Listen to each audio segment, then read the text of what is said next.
Hello friends, आज हम time and distance के कुछ क्वेश्चन करने वाले हैं जो कि ट्रेन पे बेस्ड है। तो अगर आपने प्रॉब्लम्स ऑन ट्रेन का पार्ट 1 नहीं देखा है तो आप पहले जाके वो चेक कर लें। उसके बाद आप ये वीडियो देखें। उसमें मैंने कुछ बेसिक चीज़ें बताई हैं जिनका हम यूज़ करेंगे आज के क्वेश्चंस में। तो देखते हैं पहला क्वेश्चन मेरे पास क्या है। एक रेलगाड़ी 120 मीटर लंबे प्लेटफॉर्म को 10 सेकंड में तथा खंबे को 4 सेकंड में पार करती है। एक रेलगाड़ी है जो कि प्लेटफॉर्म को पार करती है और प्लेटफॉर्म की लंबाई कितनी है 120 मीटर।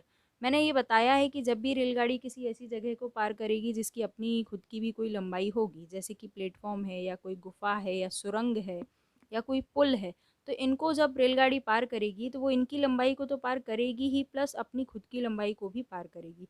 तो जब प्लेटफॉर्म को पार करना है तो रेलगाड़ी को खुद की लंबाई भी पार करनी होगी। तो यहाँ लिखा है कि रेलगाड़ी 120 मीटर लंबे प्लेटफॉर्म को 10 सेकंड में पार करती है। ये प्लेटफॉर्म की आपको लंबाई दी गई है और बोला गया है कि 10 सेकंड में पार करती है। लेकिन हम जानते हैं कि जब वो प्लेटफॉर्म को पार करेगी तो उसे खुद की लंबाई भी पार करनी है। मतलब वो प्लेटफॉर्म को पार करेगी प्लस खुद ट्रेन, मतलब ट्रेन की डिस्टेंस को भी, वो ट्रेन की लंबाई को भी वो पार करेगी। और इन दोनों को पार करने के लिए वो टाइम ले रही है 10 सेकंड का। ये हमको दिया हुआ है। नेक्स्ट हमको बोला है कि खंबे को 4 सेकंड में पार करेगी। तो मैंने ये भी बताया है कि या कोई खंबा हो या फिर कोई पेड़ हो या कोई व्यक्ति हो, तो इन चीज़ों को पार करने के लिए रेलगाड़ी को अपनी खुद की ही लंबाई को पार करना होगा। तो मतलब कोई ऐसी चीज़ जिसकी कोई लंबाई, जैसे कि ऊंचाई तो होगी, खंबे की ऊंचाई है लेकिन ऐसी कोई लंबाई नहीं है। जैसे ट्रेन की ये जो लंबाई होती है, ये ऐसी खंबे की तो नहीं होगी।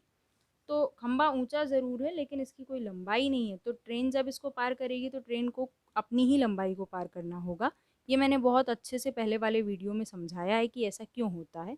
तो यहाँ पर जब उसने खंबे को पार किया, मतलब ट्रेन ने खुद खुद की ही लंबाई को पार किया। और कितने सेकंड में? 4 सेकंड में।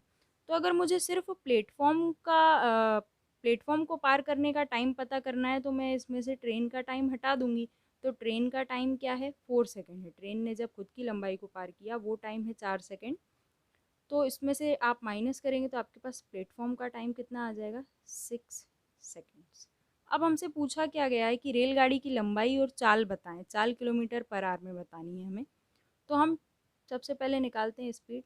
चाल मतलब स्पीड। फॉर्मूला हमारे पास होता है डिस्टेंस अपॉन टाइम। डिस्टेंस, आप किसकी लंबाई ले रहे हैं? प्लेटफॉर्म की।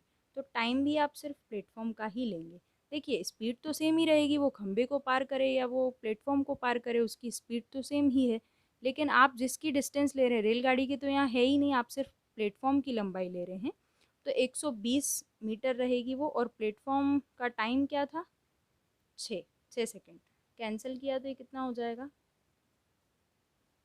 20 मीटर पर सेकेंड। बट हमसे यहाँ पे बोला है किलोमीटर पर आवर में। तो जब मीटर पर सेकेंड से किलोमीटर पर आवर में जाना हो तो हम 18/5 का मल्टीप्लाई करते हैं। 5 से 4 बार में कैंसिल हुआ और 18 और 4 का मल्टीप्लाई करेंगे तो 72 किलोमीटर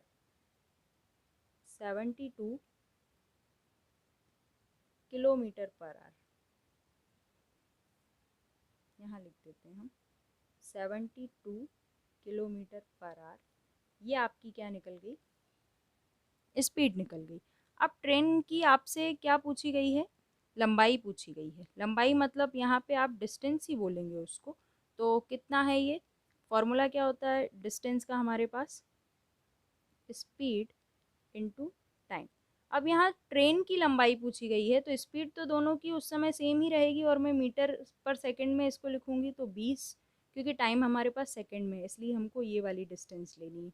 और टाइम, ट्रेन का टाइम क्या था? 4 सेकंड। तो ये कितना हुआ?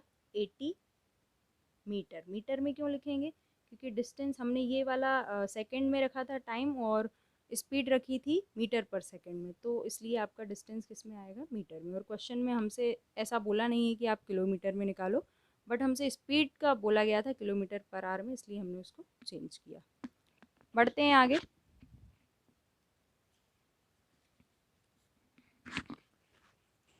एक रेलगाड़ी एक बिजली के खंभे को 5 सेकंड में पार कर जाती है। बिजली के खंभे को, कोई खंभा हो कोई व्यक्ति हो, तो इनको पार करने के लिए रेलगाड़ी अपनी खुद की ही लंबाई को पार करती है। मतलब ट्रेन का जो दिया है आपको टाइम, वो है 5 सेकंड। जब ट्रेन खुद की ही लंबाई को पार करती है। खंबे को पार करना मतलब खुद को ही पार करना। और एक 600 मीटर लंबे पुल को पार करेगी, ये प्लेटफॉर्म जैसा ही है पिछले वाले क्वेश्चन जैसा। पुल को पार करेगी मतलब पुल की लंबाई को तो पार करेगी ही, प्लस खुद की लंबाई को भी पार करेगी। तो पुल प्लस रेल, ट्रेन बोल सकते हैं। तो इसके लिए इन्होंने कितना टाइम दिया है हमें, 35 सेकेंड।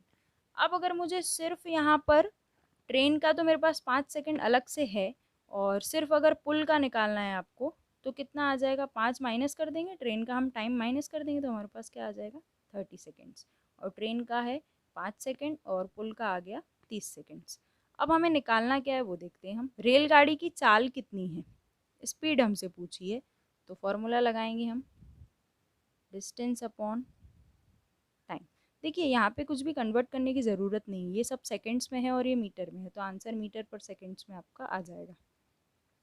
तो डिस्टेंस आपके पास किसकी है, पुल की है, सिर्फ पुल की ये लंबाई है, इसको आप डिस्टेंस मानेंगे, क्योंकि इतना ही तो उसे कवर करना है। रेलगाड़ी को पुल को पार करने के लिए पुल की लंबाई कवर करनी है और खुद की भी करनी है, बट यहाँ पर रेल की खुद की लंबाई तो दी नहीं है हमें क्वेश्चन में, तो हम पुल की लंबाई ले रहे हैं।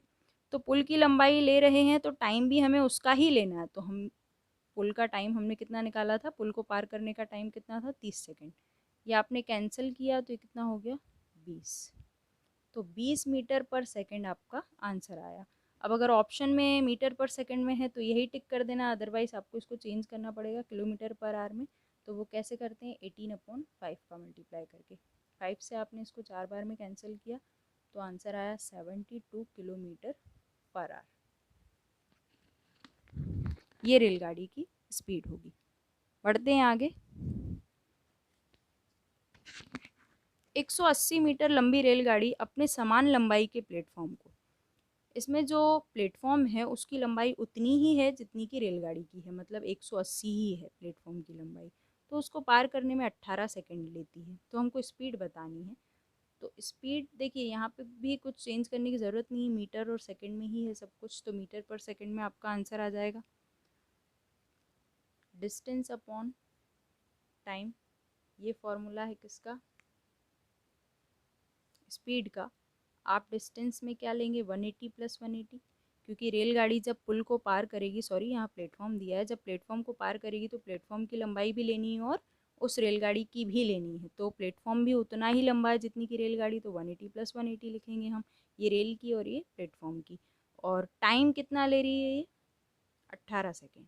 तो 180 और 180 हो गया 360, और 18 से आपने 18 दूना 36, तो आपके पास आंसर आ गया 20 मीटर पर सेकेंड।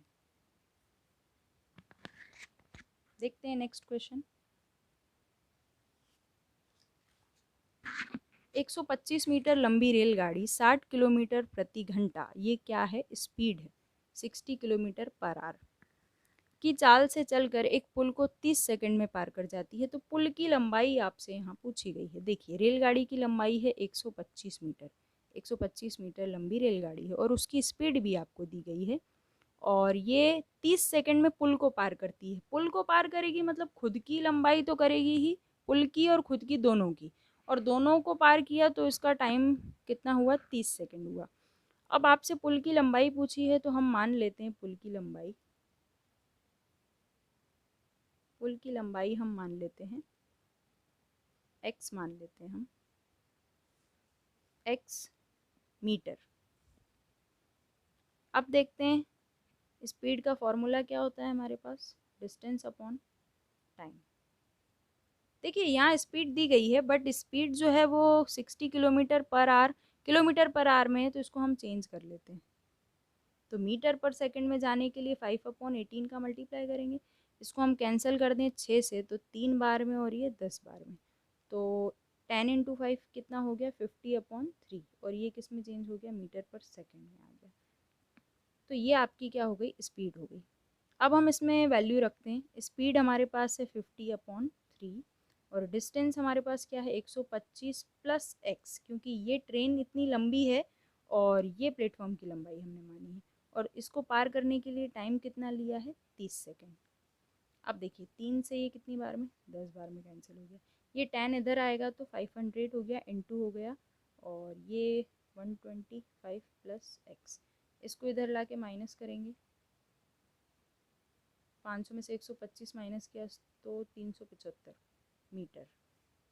ये आपकी एक्स की वैल्यू आ गई, जिसे हमने क्या माना था, पुल की लंबाई माना था। तो आपका आंसर आ गया 375 मीटर।